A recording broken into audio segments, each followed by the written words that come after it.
Hey yo, what's good, everybody? It's your boy DJ Noble here with another episode of Off the Grid, and I got a special guest with me. Can you introduce yourself? Hello, I am Kelly Kane. Oh goodness, where do I start? I'm, Start from the I'm a, beginning. okay. Well, I was born. Let's see, how long ago? You don't Most gotta people, tell them all that, right? You don't have to go yes. there. Okay, good, A good. while Most ago, people, you were born a while ago yes. somewhere. Most Yeah. people guess I'm younger than I am, so I'm just gonna let y'all think I'm that age. But I am a producer with the 700 Club. I travel a lot and just hear stories. I tell people all the time that I have my faith built for a living. I Mm. hear these unique special stories just about like God's miracles and things like that. And I just hear like stuff that God's doing in people's lives, and it's amazing. And I get to just do that. So I do everything from A to Z. I Wow. get the stories. I put together the questions. I interview the people. I do the shot lists. I lead the team. I direct the shots. I direct the filming. I edit the piece afterwards and do the post work and send it off to other editors who are better than me, and they help me. And then it goes on to the show that you see. Hey, so let me ask you this question real quick. So, well, first and foremost, with that said, don't judge me. I Okay. am the editor. I'm the chief in charge. I do it all here on Off the Grid. Uh So huh. if You're the you're producer. listening, I could always use some help. Oh So boy. Oh boy. Look at him. it Look sounds at like you're busy, but hey, him. I need some help somewhere. You You know need what I some mean? help. I gotta do it. I'll Look, do the shorts. I do all that stuff you see on online and on IG or Facebook or wherever yeah. you're TikTok. Yeah, I Maybe jumped we on maybe we need to TikTok get late. it on the 700 Club then. Hey, hey, holla at me. Y'all see how easy it happens? Yeah, yeah. I mean, we go back a while ago, so you know, it's been a nice connection over the years. Speaking of which, this show is entitled "The Mosaic," right? Okay. Racial identity in Christ, right? So it's kind of looking at a couple of angles here. I mean, as far as racial identity and being proud of who you are, you know, the way God created you to be, and also how it kind of fits into that Christ-like or Christian living, or however you're supposed to conduct yourself as a believer. So, what are some of your thoughts on some of those topics or some of those issues? What do you mean? Just like because that's vast. Like Christian living just Yeah, itself. What do you mean? Just Christian Christian living living as itself a is big, but like, okay, so being a being proud of your ethnicity and who God created you to be, mm, right? And how does that fit in with your Christian ideals or your Christian beliefs? well, I will start by saying, I grew up the way I grew up. I liked school, just the school work itself, with the exception of math. I've always hated math. It's never been good, but everything else I actually enjoyed. And so, uh, with my ethnicity growing up, it was difficult because I was either too black for the white people or too Mm, white for the black people, and it like I would get picked on by black folks, specifically black girls. Black girls were brutal to me. mm, Um, and the white girls would just kind of be cold and kind of stuck up to me. mm. So it was, and the thing was like, I wanted to be everybody's friend. Like, I, Yeah. I want you guys to accept me. I want to be a part of the group. I want to be cool like anyone else. Um, but I did want to connect with, other girls that look like me, mainly black girls. But like I said, the majority of them would be very not nice. Um, and so it was hard because I'm like, where do I fit? Mm, Uh, and and with things like that, and then growing up when I was little, like for example, Barbies, most of the Barbies are long blonde hair, blue eyes, and I want long, soft hair. Like, why does my hair feel like a bush and my doll's hair is soft and flowy and silky? Um, so it's just like it was a very confusing time. mm, And then tying that in with my faith, I think that my faith just kind of became like my refuge, which, mm, I mean, of course, it should be that, but it's like, for me, my faith, that's really all I had because I didn't have a lot of that community with friends growing up. So, it's like now that I look at it, that built a foundation, but it was tough because I didn't have all the community and relationships that other people had.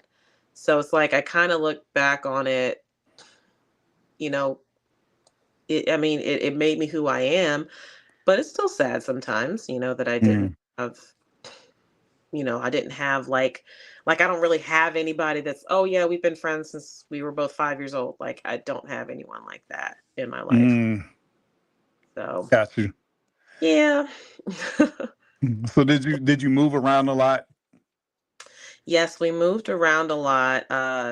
Finances were a struggle for my family growing up, and so we were kind of like in and out of a lot of different houses. And I don't understand it. I'm just like, oh, okay, we're moving again. Okay, cool. We're going. But we did move around quite a bit. I was in three different elementary schools growing up. And then I was in the same middle school, thankfully, and the same high school. Um, and so, yeah, it wasn't too bad. Like, we did move around a bit when I was younger, but as I got older, it wasn't too bad. Got you. Yep. Yeah, I guess that's not too bad if you're in the same middle school and high school for a Yeah. certain period of time. Yeah, but yeah, elementary trying to establish some of those relationships, I guess, would be kind of hard. Now you're also a parent. Yes. 100%. I'll, yes, as I'm a parent as well, and both of us have biracial kids. Right. Um, how do you navigate that in regards to teaching them who they are and at the same time teaching them how to navigate this world that we're in. Mm, you know what?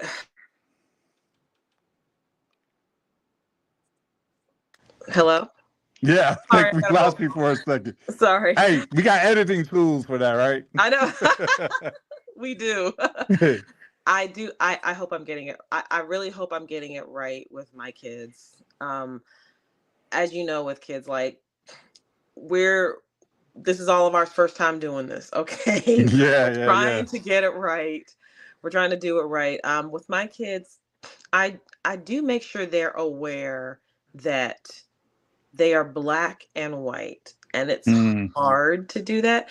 But I do remind them, and sometimes I feel like the rest of the world doesn't remember this, that uh, our first black president, Barack Obama, he was mixed. So right, I, right, I'm like, I try to tell people, I know everyone wants to hold on to just he's just black thing, but I tell my kids that guy was mixed like you. right, And so I'm like, so he was just as much white as he is black. Just like you, you're just as much white as you are black. You you identify with both, or you can just say you identify as mixed, you identify as biracial. Um, but uh, I try to make sure they identify with Christ first before Mm, they identify, oh, I'm black, I'm white, I'm whatever. Because I think that that's kind of become an issue with people identifying with being black before identifying with Christ. mm. I don't want them to do that. Right, right. That's definitely a big issue. Um, Yeah. Especially if you, I don't know, I'm not sure what church you belong to or affiliated with right now, but I know that one of the things that captivated me growing up was the fact I love seeing like multicultural settings and things of that nature. Matter Hmm. of fact, I'm rocking a Colombian soccer jersey right now. Shout out to my stepmom who raised me as a kid. So I grew up in a house where it was already multicultural. But Wow. when I went to church as a kid, we went to pretty much an all white church. You know, Oh my goodness. so it was definitely a different setting. And it was a traditional, like a mainline church. So it was a Yeah. traditional mainline church. So I had a lot of knowledge of the Bible. I had a lot of knowledge of scripture. But it all really didn't come together until much later. Yeah. And one of the first stops I had was when I was still kind of out there fooling around with the world, so to speak. I ran into this church called Bethel Temple in Hampton, Virginia, right? So Mhm. I hadn't, like I said, I haven't given my life to the Lord. I was contemplating it though. I can't lie. I was contemplating it for a while, but when I stepped in there, man, I saw some weird stuff going on.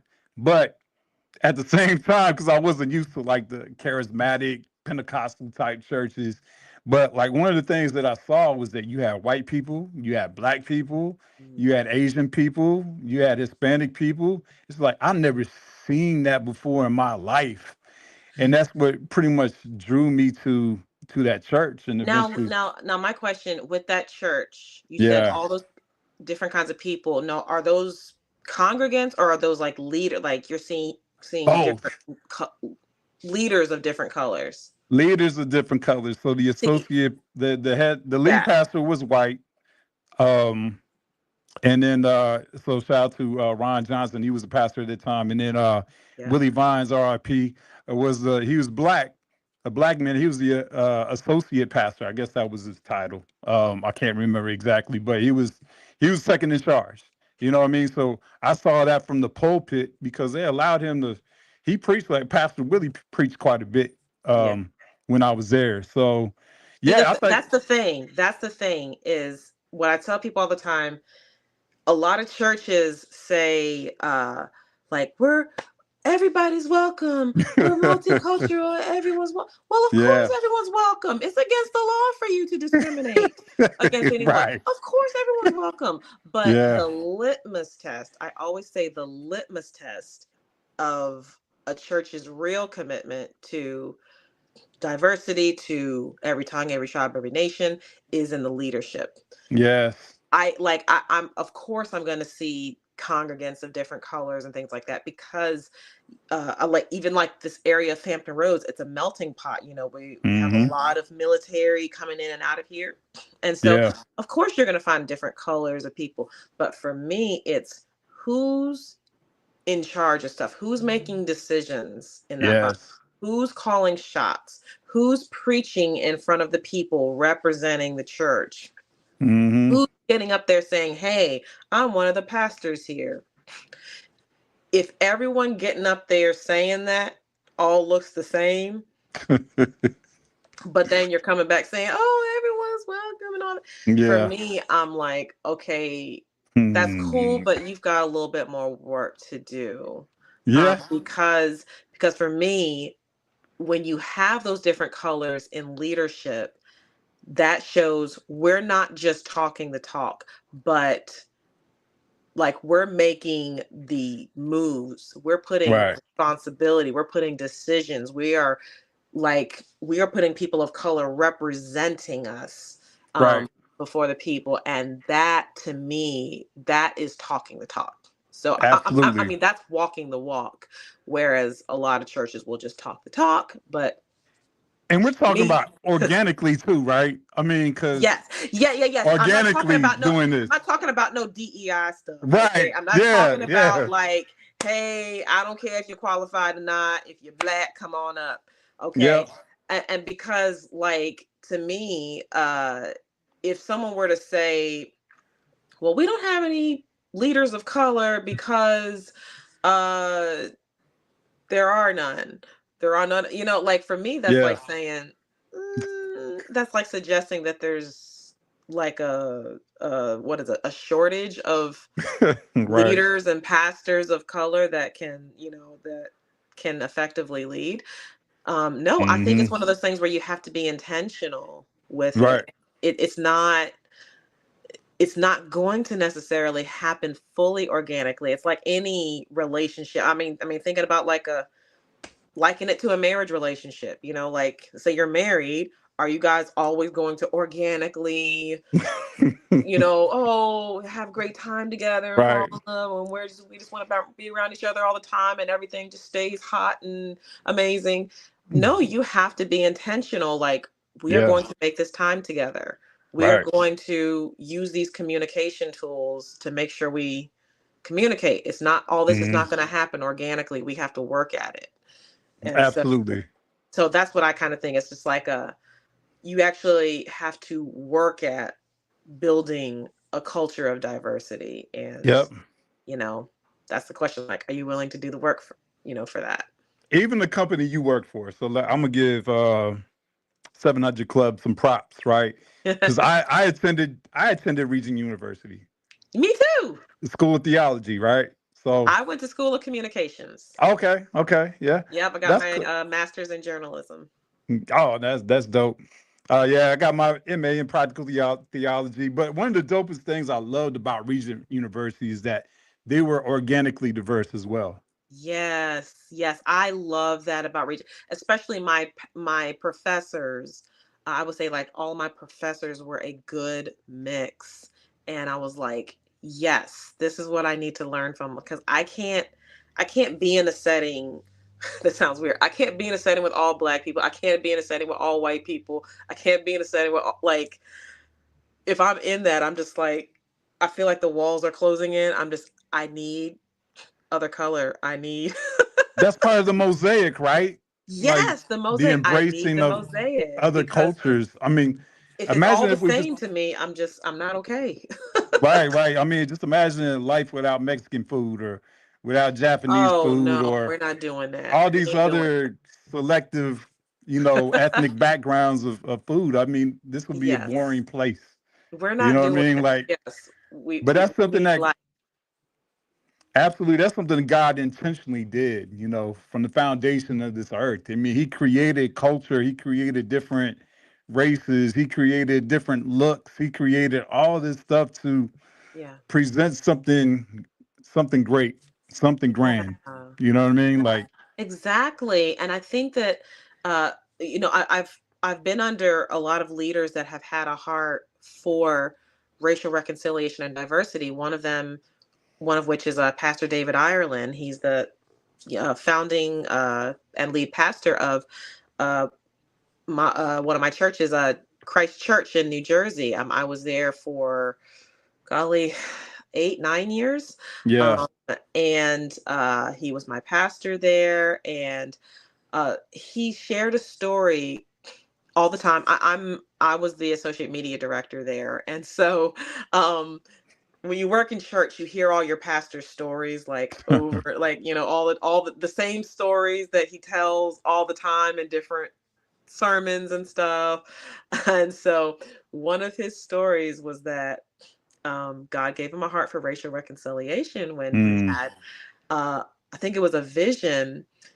He was in a grocery store and he went to grab some food, and he looked down the aisle and he saw all colors. He said he saw rape, black, white, Asian, Hispanic, uh, uh, Native American, all that. Like, he said, he saw all these different people, young, old, mhm. everything. And he said he heard the voice of God say, I want my church to look like that. Wow. Um, and that's been always something that stuck with me. And then my other spiritual father, Rick Hocker of Freedom Fellowship in Virginia Beach, he had a similar vision too, of Revelation 7, I believe it's 7:11.